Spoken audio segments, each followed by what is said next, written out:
ವಿರಾಜಪೇಟೆ ಪುರಸಭೆ ವ್ಯಾಪ್ತಿಯ ಮುಖ್ಯ ರಸ್ತೆಯಲ್ಲಿ ಗುಂಡಿ ಮುಚ್ಚುವ ಕಾಮಗಾರಿ ಆರಂಭಗೊಂಡಿದೆ.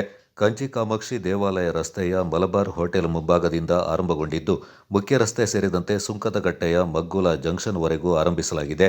ಜನಸಾಮಾನ್ಯರಿಗೆ ಸುಗಮ ಸಂಚಾರಕ್ಕೆ ಅನುವು ಮಾಡಿಕೊಡಲು ಶಾಸಕರ ನಿರ್ದೇಶನದಂತೆ ಈ ಗುಂಡಿ ಮುಚ್ಚುವ ತುರ್ತು ಕೆಲಸ ಕೈಗೆತ್ತಿಕೊಂಡಿದ್ದು, ಪ್ರಸ್ತುತ ಪ್ರಗತಿಯಲ್ಲಿರುವ ಅಮೃತ್ 2 ಕುಡಿಯುವ ನೀರಿನ ಯೋಜನೆಯ ಪೈಪ್ಲೈನ್ ಅಳವಡಿಕೆ ಕಾಮಗಾರಿ ಪೂರ್ಣಗೊಂಡ ಕೂಡಲೇ ಸದ್ರಿ ರಸ್ತೆಯ ಸಂಪೂರ್ಣ ಡಾಮರೀಕರಣ ಕಾಮಗಾರಿ ಸುಮಾರು 5,60,00,000 ರೂಪಾಯಿ ವೆಚ್ಚದಲ್ಲಿ ಕೈಗೆತ್ತಿಕೊಳ್ಳಲಾಗುವುದು.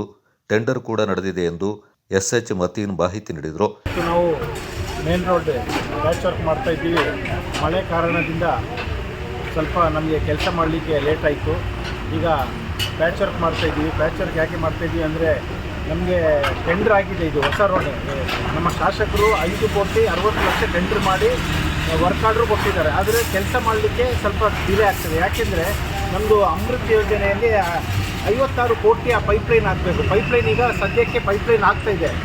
ಸುಂಕದಕಟ್ಟೆಯಿಂದ ಪೈಪ್ಲೈನ್ ಸ್ಟಾರ್ಟ್ ಮಾಡಿದರೆ ಆದಷ್ಟು ಬೇಗ ಪೈಪ್ಲೈನ್ ಆದ ತಕ್ಷಣ ಹೊಸ ರೋಡು ಆಗ್ತದೆ. ಆದ್ದರಿಂದ ಸ್ವಲ್ಪ ಜನರಿಗೆ ತೊಂದರೆ ಆಗ್ತಾಯಿದೆ ಅಂತ ಸದ್ಯಕ್ಕೆ ಪ್ಯಾಚ್ ವರ್ಕ್ ಮಾಡ್ತಾ ಇದ್ದಾರೆ. ನಮ್ಮ ಶಾಸಕರು ತುಂಬ ಒಳ್ಳೆ ಕೆಲಸ ಮಾಡ್ತಾ ಇದ್ದಾರೆ. ಆದ್ದರಿಂದ ಶಾಸಕರಿಗೆ ಈಗ ಆರಂಭಗೊಂಡ ಕಾಮಗಾರಿಯ ಮೇಲುಸ್ತುವಾರಿಯಿಂದ ಲೋಕೋಪಯೋಗಿ ಇಲಾಖೆ ಇಂಜಿನಿಯರ್ ಸುರೇಶ್ ಖುದ್ದಾಗಿ ಸ್ಥಳದಲ್ಲಿ ಇದ್ದುಕೊಂಡು ತಾತ್ಕಾಲಿಕವಾಗಿ ಗುಂಡಿ ಮುಚ್ಚುವ ಕಾರ್ಯದಲ್ಲಿ ತೊಡಗಿದ್ದಾರೆ ಎಂದು ಪಟ್ಟಣ ಪಂಚಾಯತ್ನ ಮಾಜಿ ಅಧ್ಯಕ್ಷರಾದ ಎಂ.ಕೆ. ದೇಚಮ್ಮ ಮಾಹಿತಿ ನೀಡಿದರು. ಅಲ್ಲದೆ ಶಾಸಕ ಪೊನ್ನಣ್ಣ ಅವರಿಗೆ ಅಭಿನಂದನೆಯನ್ನು ಸಲ್ಲಿಸಿದರು. ಮೇನ್ ರೋಡ್ಗಳು ಬಹಳ ದುರಸ್ತಿ ಕಾರ್ಯ ಬಹಳ ಶೀಘ್ರಗತಿಯಲ್ಲಿ ಸಾಗ್ತಾ ಇದೆ. ನೀವೇನೀಗ ನೋಡ್ತಾ ಇರ್ಬೋದು, PWD ಇಲಾಖೆಯಿಂದ ಮೀನ್ಪೇಟೆ ಮಲಬಾರ್ ರಸ್ತೆಯ ಮಲಬಾರ್ ಹೋಟೆಲ್ ಮುಂಭಾಗದಿಂದ ಇದು ನಮ್ಮ ಮಲ್ಕಂಠ ಬೆಟ್ಟದ ಮಗ್ಗುಲ ಡೆಡ್ ಎಂಡ್ವರೆಗೆ ಈಗ ಇವರು ಆಸ್ಫಾಲ್ಟ್ ಕೆಲಸವನ್ನು ಈಗ ಶುರು ಮಾಡಿದ್ದಾರೆ.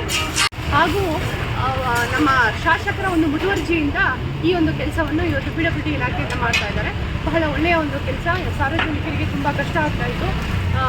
ಬಹುದಿನಗಳ ಬೇಡಿಕೆ ನಮ್ಮ ನಾಗರಿಕರದ್ದು ಅಂತ ಹೇಳಿದ್ರೆ ತಪ್ಪಾಗಲಾರದು. ಒಳ್ಳೆಯ ಕಾಮಗಾರಿಯನ್ನು PWD ಇಂಜಿನಿಯರ್ ಅವರು ನಿಂತು ಮಾಡಿಸ್ತಾ ಇದ್ದಾರೆ. ನಾವೆಲ್ಲ ನೋಡ್ತಾ ಇದ್ದೀವಿ. ಇದೇ ರೀತಿ ನಮ್ಮ ಶಾಸಕರಿಗೂ ಕೂಡ ಈ ಸಂದರ್ಭದಲ್ಲಿ ಸಮಸ್ತ ನಾಗರಿಕರ ಪರವಾಗಿ ಧನ್ಯವಾದಗಳನ್ನು ಸೂಚಿಸುತ್ತೇವೆ. ವಿರಾಜಪೇಟೆ ನಗರ ಠಾಣಾ ಪೊಲೀಸ್ ಅಧಿಕಾರಿ ಪ್ರಮೋದ್ ಕುಮಾರ್ ಅವರ ತಂಡ ಸೇರಿದಂತೆ ಮಾಜಿ ಸದಸ್ಯರಾದ ಮೊಹಮ್ಮದ್ ರಾಫಿ, ರಾಜೇಶ್ ಪನ್ನನಾಭ ಮತ್ತಿತರ ಪ್ರಮುಖರು ಈ ಸಂದರ್ಭ ಹಾಜರಿದ್ದರು.